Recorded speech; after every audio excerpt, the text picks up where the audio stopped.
Армысыздар, бүгін оразаның пайдасы жөнінде жалпы кімдерге оны ұстауға болады, кімдерге ұстауға тыйым салынған, сол туралы диетологиялық тұрғыдан, медициналық жағынан толығырақ айтатын боламыз. Ораза бұл әрбір мұсылманның парызы болып есептеледі. Дегенмен кей жағдайда денсаулығына байланысты оразадан бас тартуға тура келіп жатады уақытша.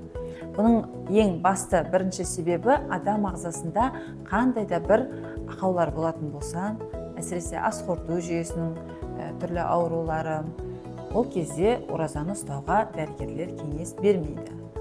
Жалпы оразаға қалай дайындалу керек, қалай кіру керек? Ең алдымен негізі ағзамызды толығымен бір ай бұрын оразаға дайындап алған дұрыс. Қалай дайындаймыз? Ең бірінші ағзаны тазарту керек. Яғни біздің өт жүйемізді, өт қабын толып қалмас үшін барлығын айдап, ағзаны тазалап, ішекті тазалап, ағзаға дайындалып барып, оразаны бастағанымыз дұрыс. Өйткені өт қабында өттің толуы болса, немесе ішекте қандай да бір ақаулар болатын болса, ораза ұстаған кезде ол сіздің ағзаңызға кері әсерін тигізуі мүмкін. Немесе өте ауыр сезінуіңіз, қатты қарныңыздың ашуы, әлсіреу, шаршау, немесе тағы түрлі жағымсыз жағдайларға әкеліп соғуы мүмкін. Ең маңыздысы бұл жерде оразаны бастаған кезде міндетті түрде ешқандай аурудың, яғни ағзада ешқандай ақаудың болмағаны дұрыс. Егер ораза кезінде іш қату, іш ауруы, бас айналуы, құсқыңыз келген сәттер болатын болса, онда міндетті түрде оразаны тоқтатып, жағдайыңызды бақылау керек. Жалпы бұндай жағдайлардың ең негізгі себебі ол тек қана өттің толуы, іш құрылыстағы қандай да бір проблемалар емес, сонымен қатар түрлі дефициттер де болуы мүмкін. Анемия, Д дәруменінің жетіспеуі, В тобының дәрумендерінің жетіспеуі секілді дефициттер де ораза кезінде осындай әлсіздік секілді жағдайларға әкеліп соғуы мүмкін. Жалпы ораза уақытында сәресіне немесе ауызашарға қандай тағамдар жеген дұрыс, қайсысын жеуге болмайды. Сол туралы айта кетейік. Жалпы сәресіне ең алдымен күні бойы бізге қуат беріп отыратын, нәр беріп отыратын ол белоктар, міндетті түрде рационда белокқа бай тағамдар болу керек. Ол ет, жақсы бұқтырылған сиырдың еті, немесе жылқының еті, тауықтың еті белокқа өте бай болып келеді.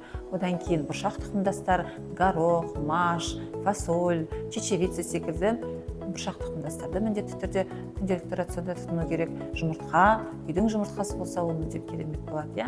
Одан кейін теңіз өнімдері, теңіз балдырларда белокқа өте бай. Сәресіне тұтынсаңыздар болады осы тағамдарды. Одан кейін белоктан бөлек күрделі көмірсулар міндетті түрде рационда болу керек. Күрделі көмірсулар олар ағзамызда ұзақ қорытылып, ұзақ сіңіріледі. Сол себепті бізге күні бойы энергия алып, қуат алып отыруға жеткілікті. Күрделі көмірсуларға жатады ол қара ұннан жасалған тағамдар, қара нан, ол дәнді дақылдар түрлі, сонымен қатар майлар болу керек. Ол пайдалы майлар болу керек. Пайдалы майларға қандай майлар жатады? Ең бірінші ол өсімдік майлары рафинирленбеген түрде болу керек. Барлық өсімдік майлары тазартылмаған, яғни холодный отжимда болса, рафинирленбеген түрі болса, ағзаға өте пайдалы, міндетті түрде рационда болу керек олар. Сонымен қатар малдың майларын да қосуымызға болады. Ол қойдың құйрық майы, жылқының майы, ол сары май, әрине өзінің мөлшерімен болғаны дұрыс. Ауызашарға қандай тағамдарды жейміз? Күні бойы тағам түспегеннен кейін ағза өздігінен тазарады, өздігінен демалады былайша айтқанда. Осы кезде біздің ағзамыздың жиналып қалған шлактарын, токсиндерін шығару үшін міндетті түрде ауыз ашқанда ең алдымен жылы, ысқылтым жылы сумен ауызды ашқан дұрыс. Яғни күні бойғы бөлінген токсиндер барлығы ары қарай ішекке шайылып кету үшін міндетті түрде бізге жылы су ішу керек. Одан кейін әрине құрмамен ауыз ашсаңыздар болады. Және де ыстық тамақ жемес бұрын ағзаға ең алдымен салаттардың түскені дұрыс. Яғни көкөністер свежий күйінде түрлі салаттар жасап жесеңіздер болады. Өйткені біздің ішектегі моториканы жақсартып, ары қарай тазартып шығаратын ол клетчатка. Клетчатка салаттардың құрамында өте көп мөлшерде болады. Салатты жеп болғаннан кейін негізгі тағамға, яғни ыстық тағамға көшсеңіздер болады. Жалпы ораза уақытында қандай тағамдардан бас тартқан дұрыс? Ораза дегеніміз ол біздің жаман әдеттерімізден арылып, ағзамызды тазартып, бір жақсы энергияға толы, жақсы бір құлшылық жасайтын айлардың бірі болғандықтан, бірі әрі бірегейі болғандықтан біз жаман әдеттерден аулақ болғанымыз дұрыс. Жаман әдеттер ол тек қана темекі шегіп, алкоголь тұтыну ғана емес, ол зиянды тамақтарды да тұтыну болып табылады. Яғни күнделікті рационда фастфуд, қуырылған, яғни өсімдік майына қуырылған тағамдар, газдалған сусындар, тәтті сусындар, кетчуп, майонез секілді тағамдар рационда болмағаны дұрыс. Сонымен қатар ақ ұннан жасалған тағамдарды, қантты мүлдем рационнан алып тастауға кеңес беремін. Өйткені олар қанның құрамындағы қанттың деңгейін көтереді біріншіден, екіншіден тез арада ашығу сезімін береді. Яғни тәтті тағамдар, ақ ұннан жасалған тағамдар барлығы олар тез көмірсу болғандықтан ағзада тез қорытылып, тез сіңіп, адам оны тағы да сұрап тұрады. Яғни қарны ашып тұрады адамның тез арада. Сол себепті бұндай тағамдардан бас тартуға кеңес береміз.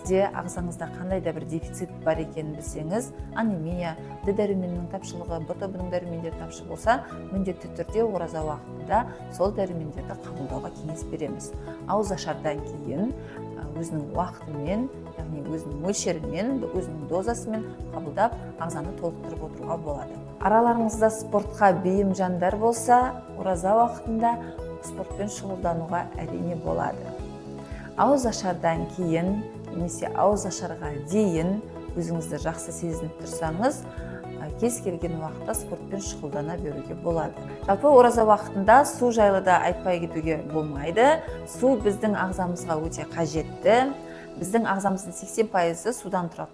Сол себепті күнделікті рационда ораза уақытында қатты шөлдеп қалмас үшін міндетті түрде су көбірек ішілу керек.